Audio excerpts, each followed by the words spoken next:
Meanwhile, there's been mixed reaction from political parties to President Ramaphosa's speech, but they all agree there needs to be a clear plan of action for implementing all of the ambitious targets and projects. The elections are over. Instead of expropriating land without compensation, the president is daydreaming.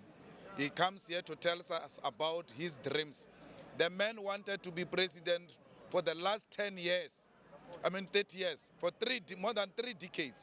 He still doesn't know what he wants to do for South Africa, except to tell us that he's dreaming. Our constitution gives the mandate of the Reserve Bank.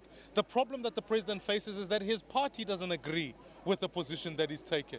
There will be a motion here in Parliament challenging that very issue, and the ANC's resolution is against that. So these are all, again, more language coming from the president, but no party to back him on, no money to finance it, and no tangible plans to make sure actually we put investment into our economic growth. It is not the first time South Africans dream. We are surprised that the president is only dreaming now, when South Africans have been dreaming for 25 years. What was positive was to hear that the Reserve Bank is going to be allowed to continue being independent, because that is what the investors wanted to hear.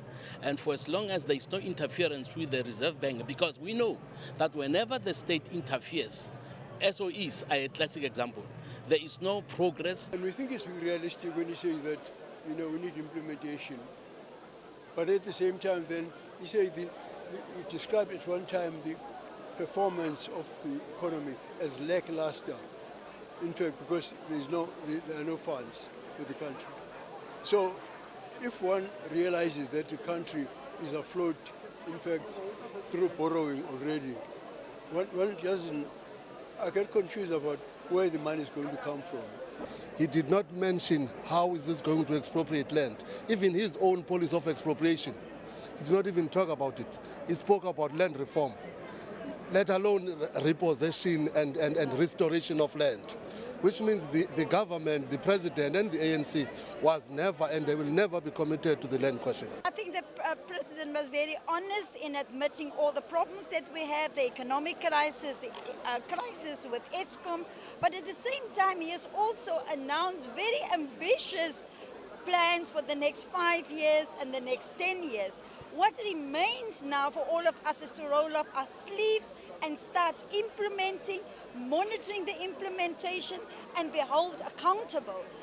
If all of us pull together in South Africa, we can still save our country. We need an economy that's performing much better than our economy is performing at the present time. So that what makes it a dream is that it's too far to do today.